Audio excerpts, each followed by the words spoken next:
जय हिंद दोस्तों, welcome to my new blog. आज हम करने जा रहे हैं अपने ज़िमनी का ओनरशिप रिव्यू। इस ज़िमनी को अभी पूरा 1 साल हुआ नहीं है, मैंने ज़्यादा नहीं 6,500-7 हज़ार किलोमीटर के आसपास इसको ड्राइव किया। मेरी सेकेंडरी कार है, इसके अलावा भी मेरे पास कार है। और ये मैंने क्यों ली और काफ़ी सवालात थे, और जब से ली है तब से मैंने इसके ऊपर एक पर्टिकुलर कोई ऑफ रोडिंग के वीडियोज़ बनाए, बट इसका कोई ऑनरशिप टाइप का, और इसमें क्यों ली और क्या इसमें खामियां हैं, क्या अच्छाइयाँ हैं, किसको लेनी चाहिए। तो मैं चाहता था काफ़ी टाइम से कि इस विषय पे मैं आपसे बात करूं, पर टाइम हो नहीं पा रहा था। पर आज मैंने कहा एक बना देते हैं, काफ़ी टाइम हो गया है। तो एक्चुअली ये ज़िमनी एक ग्लोबल प्रोडक्ट है, आपको पता होना चाहिए। पहले इंडिया में नहीं आती थी ये, और 3 डोर के अंदर पूरे वर्ल्ड में ये ज़िमनी आती थी। ये सुजुकी का ब्रांड है और सुजुकी का प्रोडक्ट है।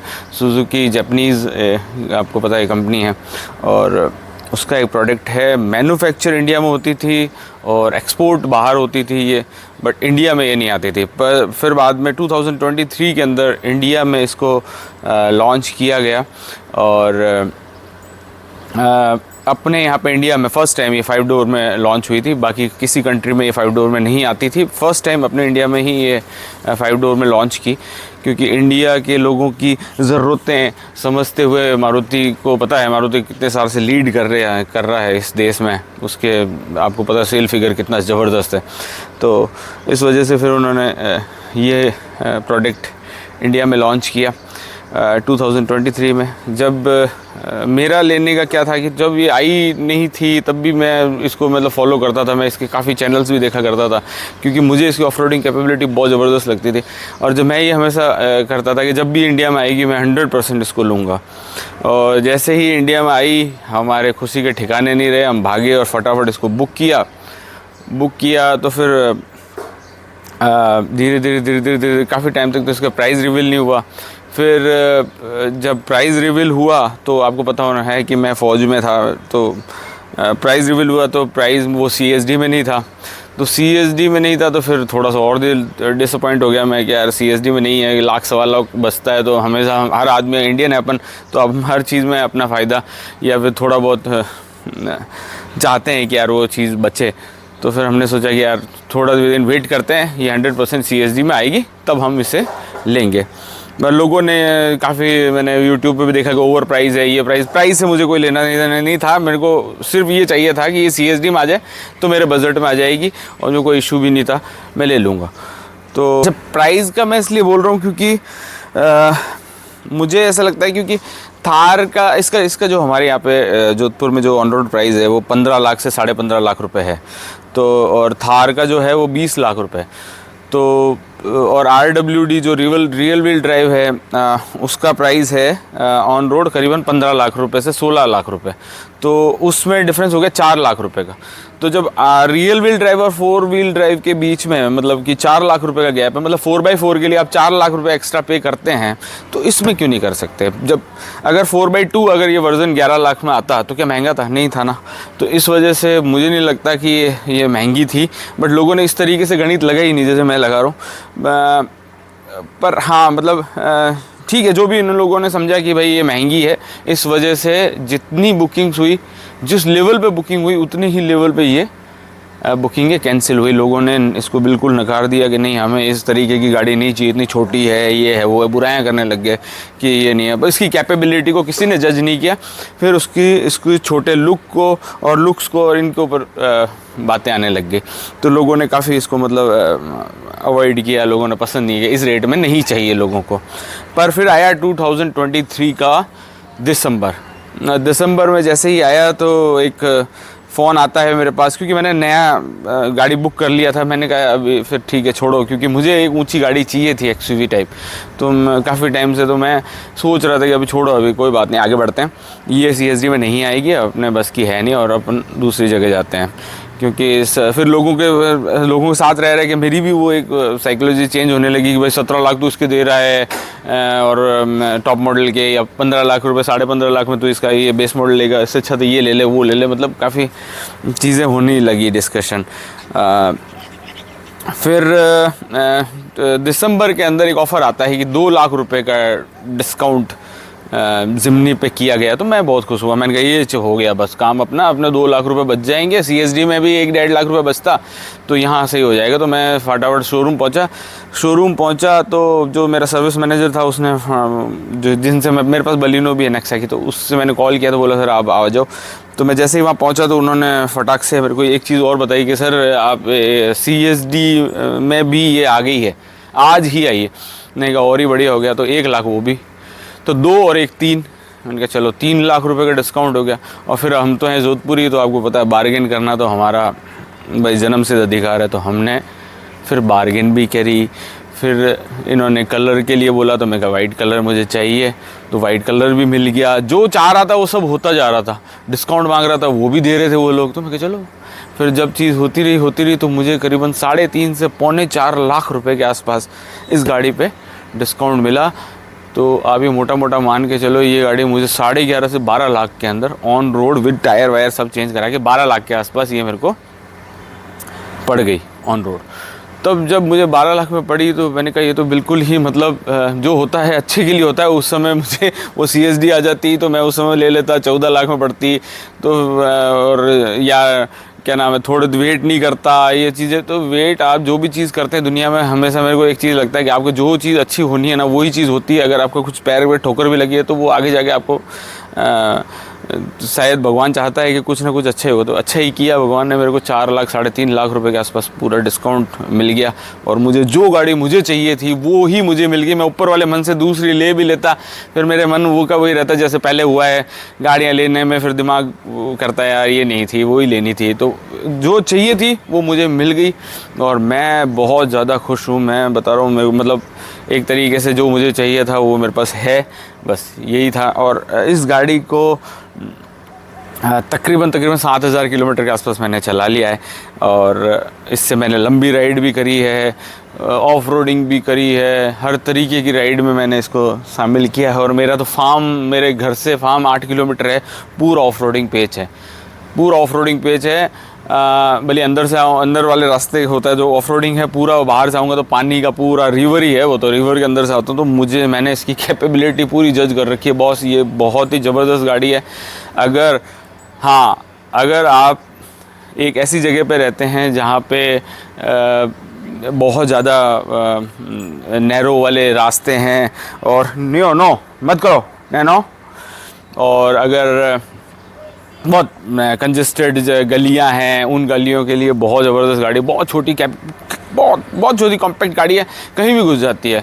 दूसरा, अगर आप माउंटेन्स में रहते हो, पहाड़ों में रहते हो, और आपका घर बहुत हाइट वाइट पे है, ज़्यादा पहाड़ों में आप चलना है तो भी, अगर आप ढाणियों में रहते हो जैसे राजस्थान की ढूंढियों में, वहाँ पे भी आपको ये गाड़ी कहीं नहीं फंसने देगी। ये गाड़ी माउंटेन गॉड इसीलिए बोला जाता है, ये कहीं से भी निकल जाती है, इतनी कैपेबल गाड़ी है जिसकी हद नहीं है। एक तो स्टॉक है, लाइट वेट है, इसका वेट आपको पता है कम है, लाइट वेट है, स्टॉक इंजन है, इसको ज़्यादा ट्यून नहीं किया गया है। मतलब जैसे आप ब्रीजा से, इनसे कंपेयर करोगे, पिकअप कुछ नहीं, एकदम स्टॉक है। पर ये आपको रुके, मतलब ऐसे नहीं कि बहुत उड़ जाएगी एकदम, स्पीड पिकअप जोरदार होगा, नहीं, परंतु आपको कहीं फंसने नहीं देगी, आपको निकाल के ले आएगी अपने यथास्थित जहाँ पे आपको जाना है, गणतत्व पे, वहाँ पे आपको छोड़ देगी।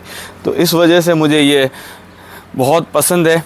और दूसरी, ऐसा नहीं कि हाईवे की राइड बिल्कुल कर ही नहीं सकते, नहीं कर सकते हैं, बट आप इससे एक्सपेक्टेशन मत रखोगे 140 भागेगी, 120 भागेगी। हाँ, राइड बहुत कंफर्टेबल है, अच्छी है, बॉडी रोल बहुत कम है।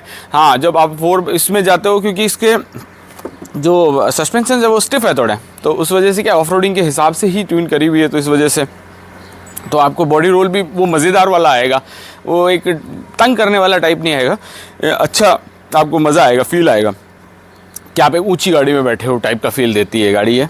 और बाकी बंदे तो हिमाचल में जितने मेरे फ्रेंड हैं वो लोग तो अपने होंडा सिटीज़ और बेच के इसको ले रहे। मैंने उनको ये बोला, भाई देखो ये प्राइमरी कार के हिसाब से तुम ले सकते हो, हिमाचल वाले, जम्मू वाले, उत्तराखंड वाले, ये बंदे ले सकते हैं इसको प्राइमरी कार में भी, कोई दिक्कत नहीं है। बट हम लोग जो प्लेन एरियाज़ में रहते हैं, बेंगलोर सिटीज़ हो गई या फिर जोधपुर, राजस्थान, जयपुर वयपुर कहीं पर, तो आप इसको सेकेंडरी कार की तरह, अगर एक ही कार आपके घर में है तो इसको थोड़ा सा रहने दीजिए, क्योंकि आप दूसरी गाड़ी पे भी जा सकते हो। अगर हाँ आप बिल्कुल ही शौकीन आदमी हो 4x4 करने के, आपको ऑफ रोडिंग करने का शौक़ है, संडे राइड करने का शौक़ है, आप जाते हो कहीं ना कहीं चिल मारने, मतलब थोड़ा है आपके अंदर कीड़ा, तो आप ये गाड़ी आंख बंद करके ले लेना। कहीं कुछ नहीं है बॉस, इस रेट के अंदर आज अंडर 15 लाख में है ये ऐसी गाड़ी, ऐसा मशीन आपको नहीं मिलेगा। जो रेटें आप अभी लोग, मैंने देखा थार रॉक्स से कंपेयर कर, अरे थार रॉक्स से कैसे कंपेयर कर सकता हूँ इस गाड़ी को? थार रॉक्स का टॉप मॉडल 28 लाख का आता है, इसका 15 लाख का आता है, कैसे कंपेयर कर रहे हो आप? 2 गाड़ियाँ आ जाएगी, एक बीवी के लिए रेड, आपके लिए ब्लैक, तो फिर आप कैसे कंपेयर कर? उस तरीके से नहीं हो सकता। अच्छा, फिर उसके बाद में वो सेगमेंट ही अलग है, वो सेगमेंट अलग है। आप सब कुछ देखो ना, आप बजट देखो अपना, आपकी रिक्वायरमेंट देखो, उसके हिसाब से गाड़ियाँ लो। अभी कई कह रहे हैं कि अब थार रॉक्स आ गई है, इसका ये तो ये ख़त्म हो जाएगी, ऐसे हो जाएगा वैसे हो जाएगा, इसके ताबूत में आखिरी कील होगी, पता नहीं कौन कौन से डायलॉग मतलब मार रहे हैं। पर मेरे समझ में नहीं आता भाई, वो अलग गाड़ी है, ये अलग गाड़ी, ये जापानीज़ मशीन है बॉस, ठीक है, ये मशीन है, ये एक तरीके कहीं पे भी घुसा दो इसको, वो इशू नहीं है इसको। उसका वज़न और इसके वज़न में रात दिन का फ़र्क, लाइट वेट होने के बाद इतने फ़ायदे हैं इसके जिसकी हद नहीं है।